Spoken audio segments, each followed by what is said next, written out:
right. So this is odd. I turned the PC on. Let's open up this. It says it's 10.16 gigahertz. That's what kills me. 10.16 gigahertz. Now I know what you're gonna say. That's not that's crazy. Well, we are using ultimate performance. That's the little hack. That's go. You have to use PowerShell to get that trigger to turn on. There's some software out there that actually will do it for you.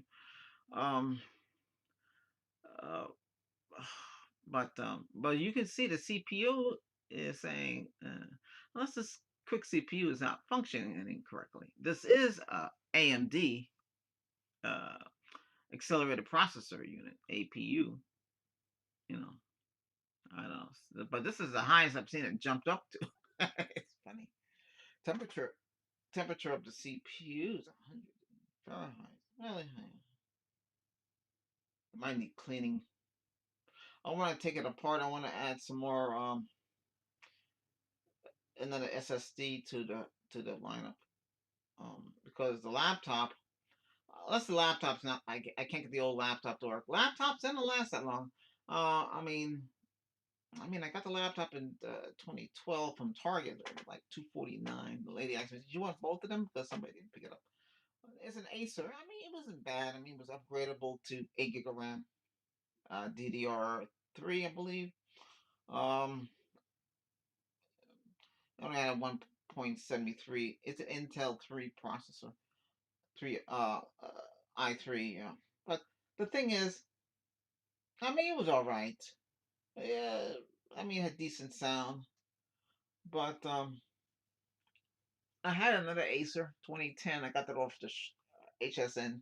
I paid $6.99. They had built-in Blu-ray player, so the panel was more deeper color. I mean, it's richer, but it only can go up to 4 gig of RAM. That had a 2.0 AMD processor. It was pretty quick, but it overheat a lot. Well, the AMD processors, they do get hot. I mean, before all of that, I had some of the AMD uh, Phenomenum, something like that, some weird name. I had a black edition. I got those off eBay. They were brand new CPUs in the box. They were cheap. Uh, so they, because I got these desktop from I forget where I got it from Surplus online. I don't know where I got them from. I can't remember. I got three of them. They all had 1.9 gigahertz quad core. So I got the black edition core, and that brought them up to I think it's 2.5, I believe. Well, the max back then. I mean, the maximum RAM was 8. I spent a lot of money. That's on Surplus. I don't want to buy no Surplus, but they last. They were made in 2010, so they last all the way up to 2018 until they just don't work no more. It's no sense putting money into that. So that's why I bought. I got two HPs, but at the time they were cheap, and this one had a lot of features. It go up to 32 gig of RAM. That's what this one is running. Uh,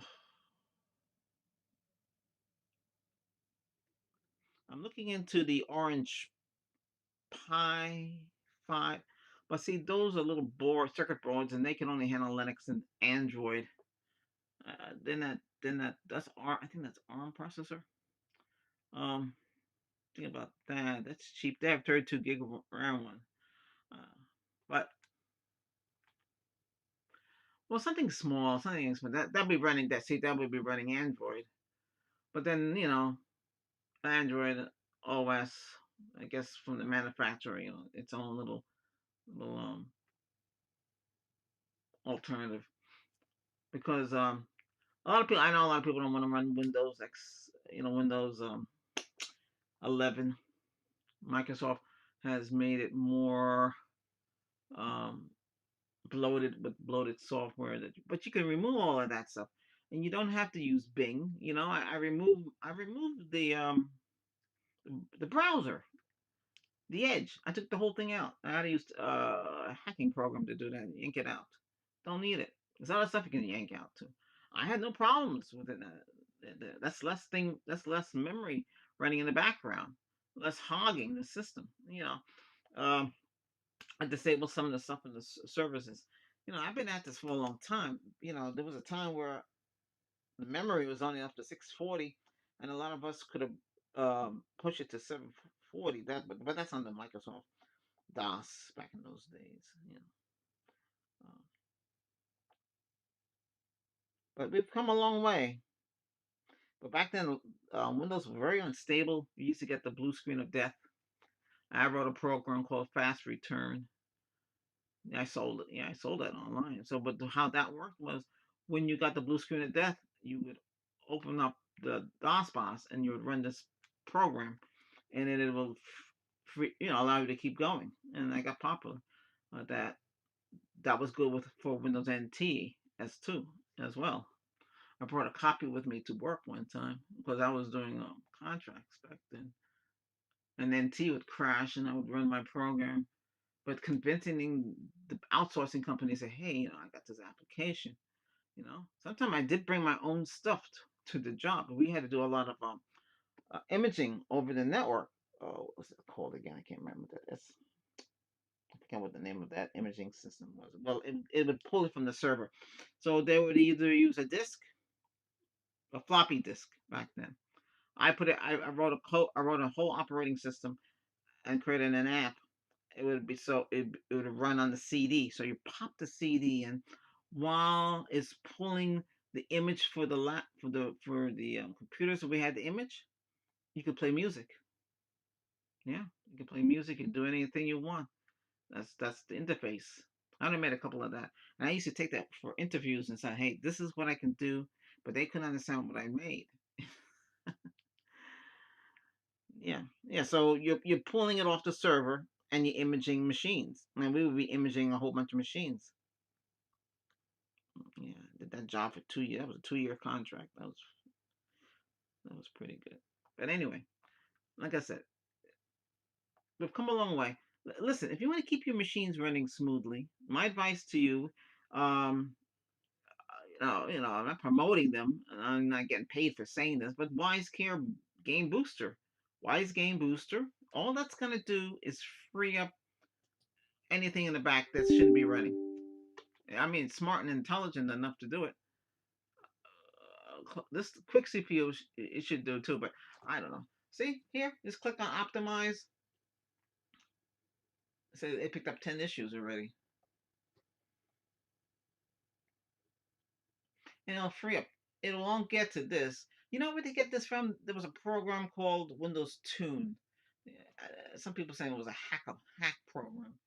It had a lot of Trojan program. I used to run it. What the heck? It had a scale. It would tell you if the system was running fast or slow. They also had one for Wi-Fi. It could boost Wi-Fi. Somebody wrote a script one time to fix Windows. They took there's a library. It's called DLL in Microsoft, and he claimed by disabling or triggering some feature, Wi-Fi would run like it's supposed to run. Right now, it's like kind of limited, or you're not getting the full bandwidth.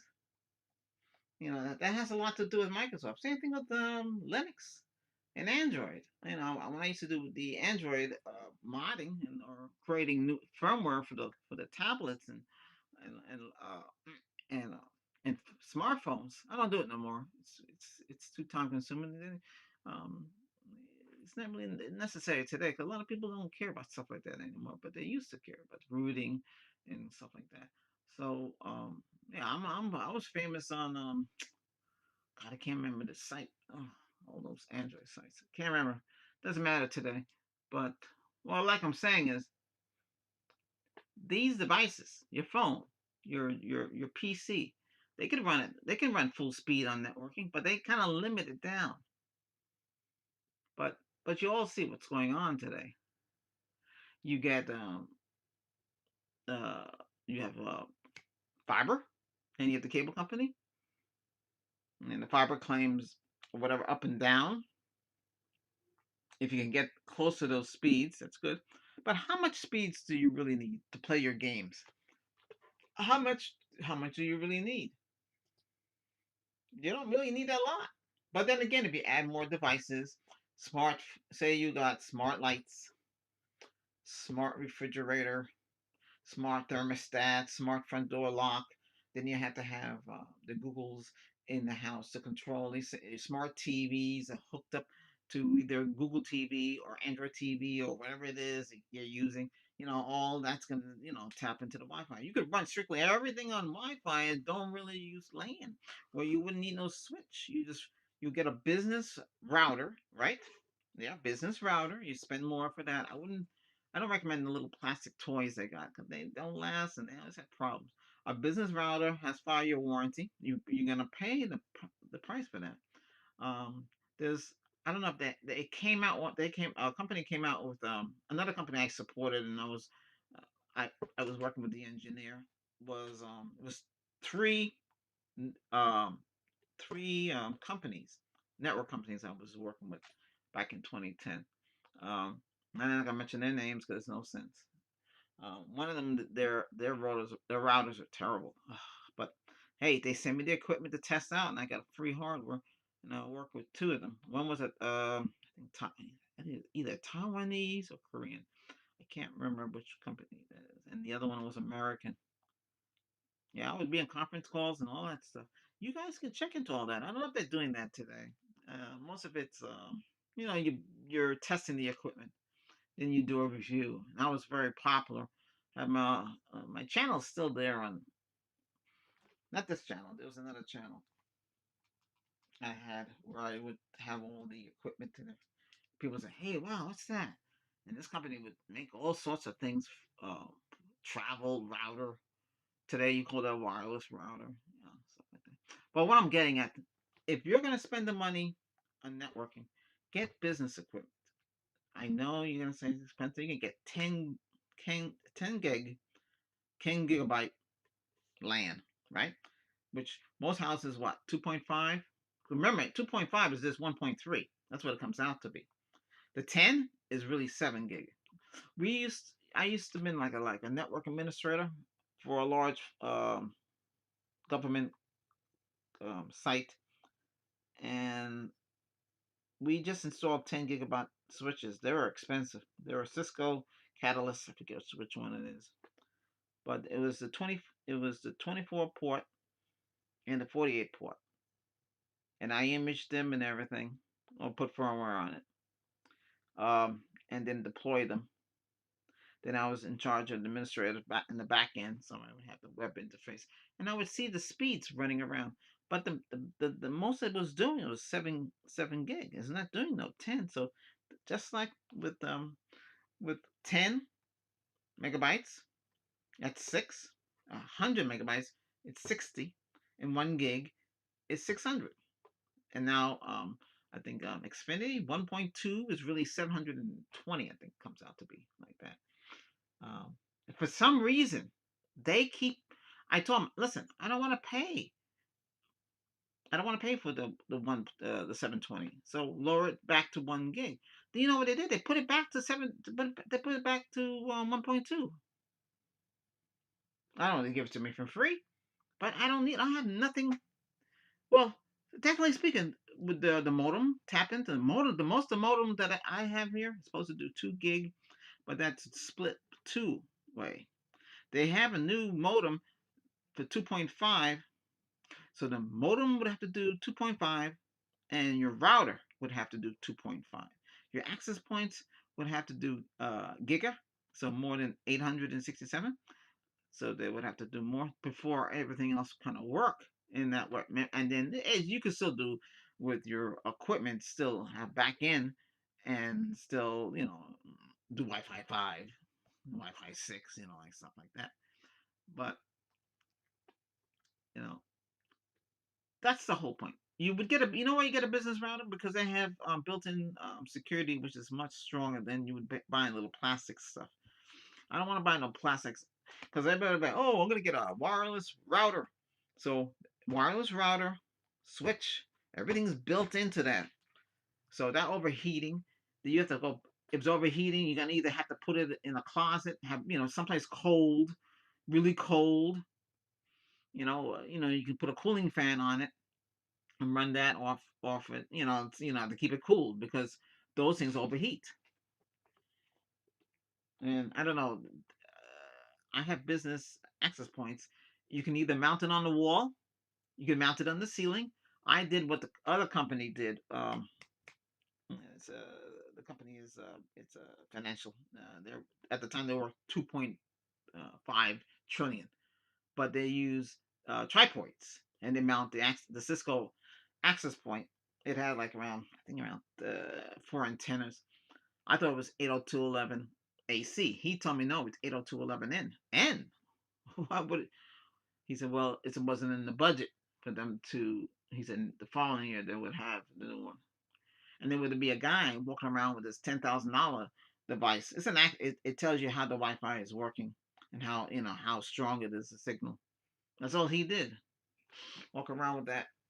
It's a guy I used to work with on the government sites. It's pretty interesting. He's down here as well. But the whole point of what I'm saying is go the business route. Get a business access point. The bigger your house. So if you got 1,500 square feet, get two of them or three. Because even though the access point said, hey, it can do 1,500 square feet, you can't really rely on that because this when the communication and everything's running properly, you want everything to run smoothly. Now, if you're gonna have three, then you're gonna have to get the Wi-Fi controller. Wi-Fi controller looks like a switch, like a small box.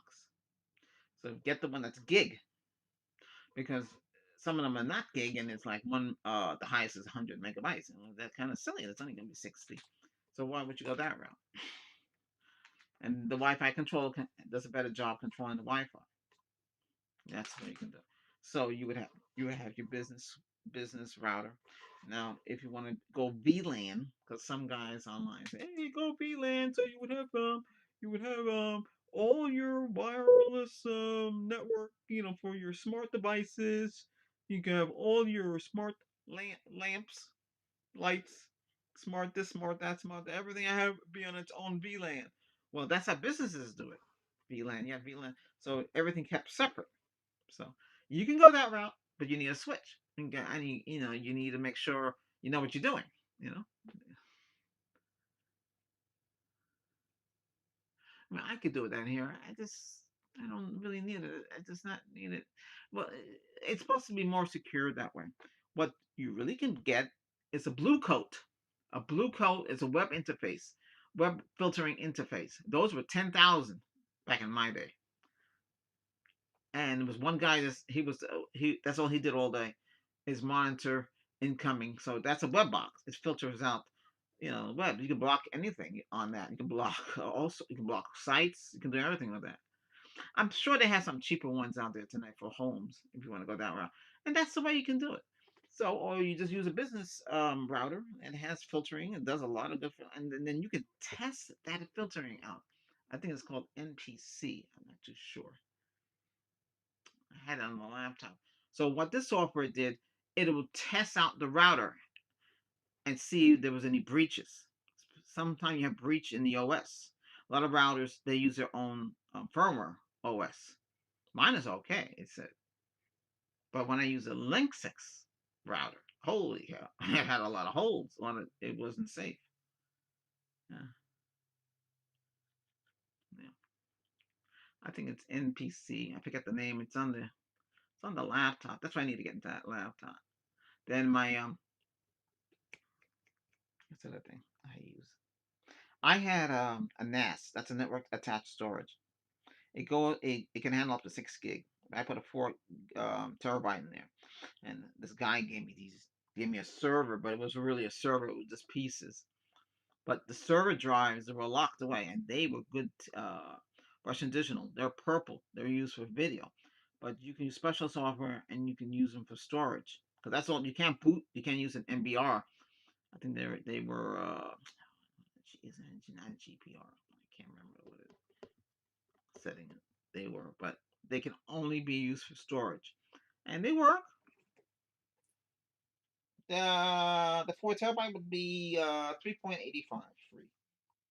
So I was using that for my NAS, but the Linux NAS that I had was old. I mean, shoot.